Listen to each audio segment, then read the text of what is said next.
And welcome to another episode of Executive Insights. My name is Chris Pether, and I'm the founder and the CEO of PeopleSmartSAS. In the last episode, I spoke to the topic of toxicity and toxic workplaces and leadership practices, which would be described as toxic. In this episode, I would like to share a few more questions with you to help your reflection, but also just give you some direction in relation to how you would deal with a situation that was actually toxic.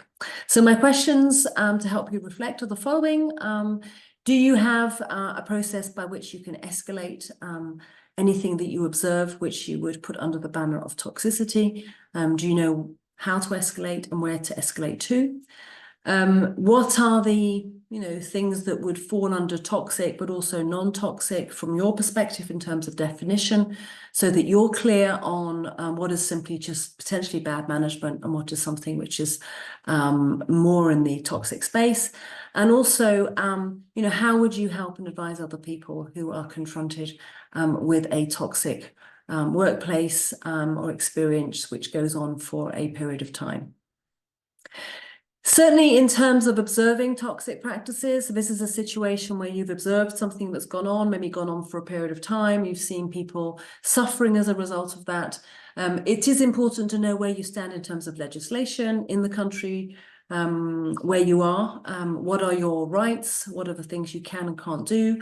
What are some of the recommendations in those sorts of situations? It is good to identify the type of toxicity and the people involved to create some sort of map in relation to what's going on, to help yourself stay objective and very logical in terms of your approach, and not to be sucked into the more emotional side of a situation which has toxicity at the heart of it.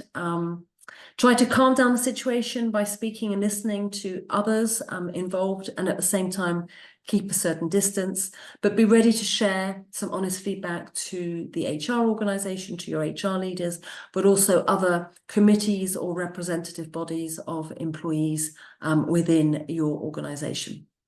In some cases, you may also have some sort of helpline where you can actually report any incidences anonymously as well. Keep a record of things, places, dates, times, as factually as possible, so that you are able to share that information if you are going to be asked at a later point in time. And once you have actually reported an incident, or you've shared that or taken it further or escalated it, certainly within a week or within a month, be ready to check up on how the company has handled the situation. Be a little bit persistent and tenacious to make sure that something has been done in relation to it. If you feel you're able to, discuss and redirect any victims in a toxic situation to suitable professionals who are able, from a qualification perspective, to support those individuals. Obviously, certainly if they are occupational physicians or doctors or other forms of medical staff or psychologists, feel free to redirect people to get the support that they need. Don't isolate yourself with the problem. If it persists, be ready to share that with other people who can obviously make a difference and try and resolve a situation. And don't get involved, but connect with the people responsible for the toxicity, because you can easily find yourself sometimes in a very difficult situation, also emotionally yourself. So a lot of it's around being brave, being courageous, speaking up, and speaking up for other people who may not be in a position to do so for themselves.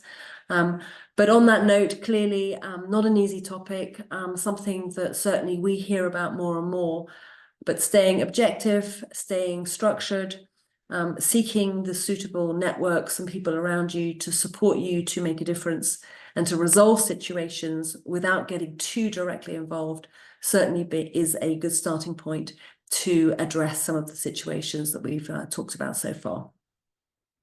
So it leaves me just to say to you, thanks for listening.